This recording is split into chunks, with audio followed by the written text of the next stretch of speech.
10:30 and you needed to be ready to go because the night editor was going to have another call at 10:45. So those were not necessarily the good old days.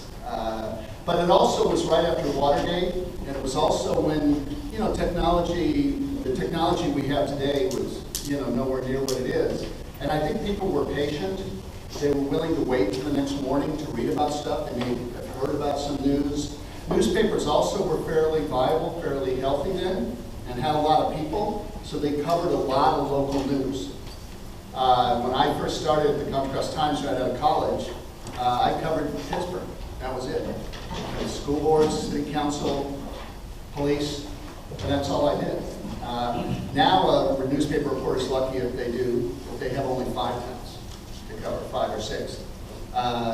So that, you know, that's what it was in the late 70s. Technology changed. And in the late 70s, more so the 1980s, television news started to take over.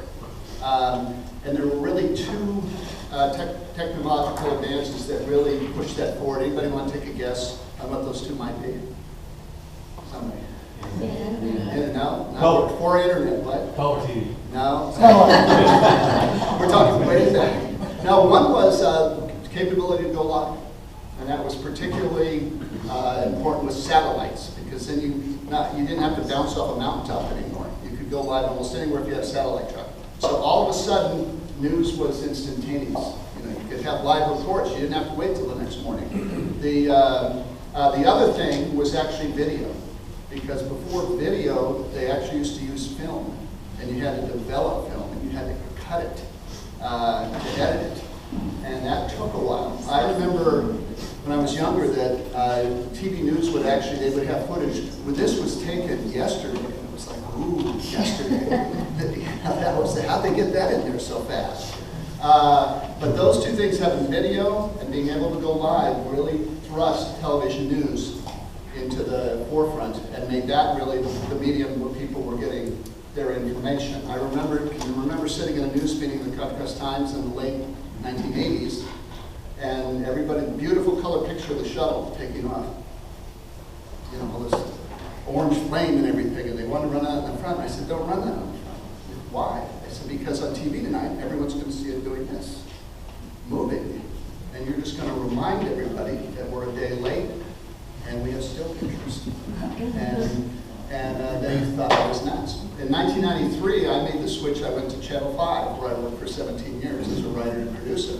And TV was still was still a big deal, and that's where most people were getting their information. But then the internet came along, and that also advanced things. That changed things quite a bit, and now that is becoming the #1 source for people for news and information. And there's really was 2 things that advanced the internet. And I'll ask you again, anybody think of maybe what they are? One's kind of early in the internet, the other one's kind of late. Search engines. Search engines. Mobile. Right. Exactly. Mobile apps.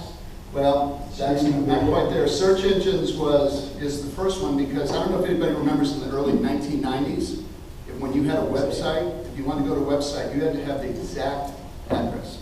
If it's like a phone number, if you were 1 letter or number off, it wouldn't come up. And I remember sitting around going, oh, this will never work. Who's going to remember all these things? You know, because these addresses were long. But then when the search engines came up in the mid-90s, all of a sudden you didn't need that anymore. You could just call up anything. And then the internet exploded. People had web pages all over. That's where content really started to build. The other thing that has really changed how people get information on, I think, on the internet is Facebook.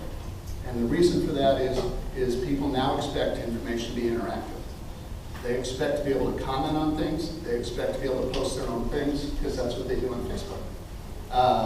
And so that has really changed. And now I believe the internet is on the verge of surpassing television as the #1 place where people get their news and information. But it's a whole different thing, because now it's an interactive component to it. The biggest problem internet providers have had is how to make money. Putting up a website and getting content on there isn't necessarily the problem. It's how do you make money on the internet, because you can't charge people to come to your website. They won't do it. There's too many free sites on the internet. So just like newspapers, we have to, except we don't charge a subscription, we have to get money through ads, which is why Eric's here. But I was going to say, and with that setup, this is where Patch came in. Patch started about 5 years ago.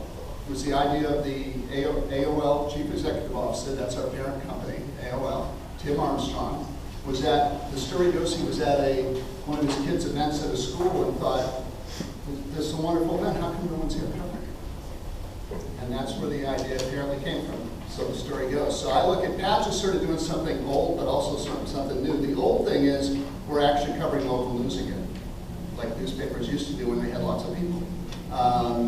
And that's why Patch is designed where you have a Danville Patch and a San Ramon Patch. We have almost 1,000 sites across the country now, and 70-something in the Bay Area, 21 or 22 in the East Bay, where each town has their own site that they can go to and get local news. And I think the theory behind that is that people are kind of hunkering down again. I think the world is becoming very complex. It seems like maybe you can't do much about the international and national issues, but I think people feel that they can do something in their community. And there's kind of a hunger for that local news. What's going on in my town? You know, what can I do about it? The new thing that Patch is doing, obviously, is we've set up an interactive type of site. And actually, Patch is going to change probably within the next 6 weeks. Take a look for it.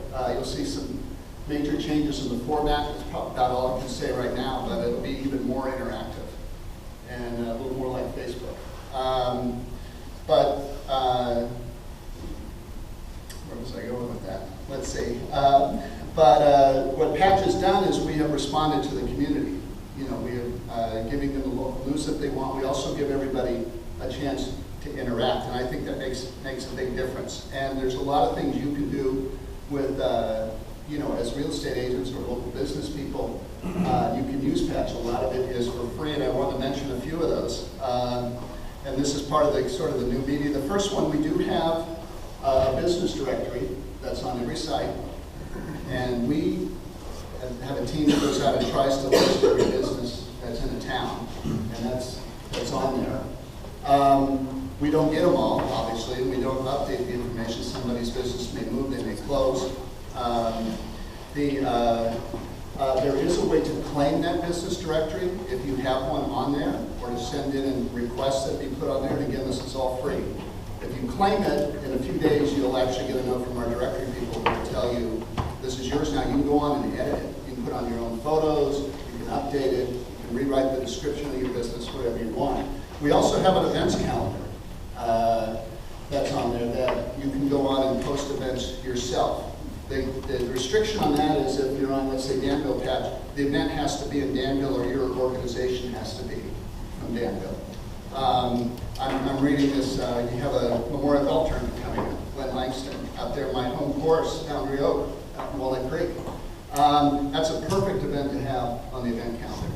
So if who's ever doing that should go to Walnut Creek Patch, put that in the events calendar, and then email the editor who's at the top of the site. It should be Emily Henry or Lance Allen, and ask them if they will cross-post that to other sites, because obviously this is a tournament for people more than just Walnut Creek residents. The other thing is, besides the events calendar, we also have an announcements page that's sort of like an area where you get to write your own story. And this golf tournament would be an example of that. If you're a member of the site, which is free to be, you go to the announcements section. If you click, there's a thing that says add an announcement. You basically get a form just like you do on the events calendar, and you can write up a story and put it in the announcements page. You can also email the editor and ask them to cross-post that story, or to put it on the main page for more publicity, et cetera, et cetera. This is also good for more than events. We don't want people to go on there and say, hey, I have a house on for sale, or hey, look at this wonderful house. But if you've added an agent to your office, or you reach a milestone, anything like that, that's legitimate, you know, community news. And you can go on there and put that on there, and you can go through the same thing. We do have bloggers, and we have a number of real estate bloggers. Lauren Holloway's one. I know she's not here today, but from Danville, she's written a blog for us for a long time. There's Jay Gallagher out in Martinez. Adam Moe is out in Newark. Mark Williams in Pleasant Hill. We don't pay bloggers, but it also doesn't cost you anything to do it, and bloggers can sort of write however many times they want, how often they want. We do ask that they just write, put a little content in there, don't go on there and say, hey, here's the homes I have for sale. But to write about issues, and Lauren is really one of our better ones, and she's done it for a long time. She's a good one to look at as example.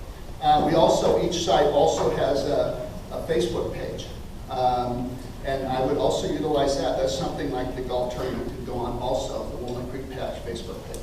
And put it on there. Some of our Facebook pages have a lot of followers, so all that is available to you, all free. It's a great way to use Patch. I look at Patch as sort of a virtual coffee shop, not really an online newspaper, but a virtual coffee shop with a bulletin board. And we put stuff up on the bulletin board, but we also allow other people to come in and put stuff on the bulletin board. Some people come in, read the bulletin board, and leave. Others come in and read the bulletin board, then chat with other people in the coffee shop. Some of those people are in the coffee shop all day long. And if you read Patch a lot, you probably have seen the names. And then there's the owners of the coffee shop, which is us, and people interact with us and get talk to us about issues. The last thing I want to bring up before I take questions is one of the big things and big advantages of content on the internet, and it's still evolving. For one thing, it changes all the time, is the amount of data that is available. It's data that's used by us, it's data that can be used by advertisers. Because we know, unlike newspapers and television, we know exactly how many people have read every story. We even know when they've read them. So we have all that data. For advertisers, that's a great advantage because you can put an ad in a newspaper, but you don't know, you know what the circulation is, but you know how many people open that newspaper, how many people turn to the page where your ad actually was. You might be able to tell by the response a little bit. Television news has the Nielsen ratings, which I can tell you are extremely inaccurate, especially on a local level. It's just a guess of how many people have watched the show. But if you have an ad on a commercial on television, news program, you don't know if the person was in the room when the TV was on. You don't know if they TiVoed it and went through it, because once it's TiVoed, it counts as being watched by the Nielsen's. An ad on Patch or any other website, you will be able to know the information is provided to you that about how many people actually went to the page when your ad was up there, how many people clicked on it. And I think a lot of advertisers like that because they get to find out very quickly if they're getting their money's worth. For us, that really helps us decide what kind of stories to cover, and we use it all the time. When I first started, we thought people would read about BART. We thought, oh, they're commuters, they'll read about BART. I did some BART stories because I write more regional stuff, and not that many people. So I don't write that many BART stories because we have so much time in the day.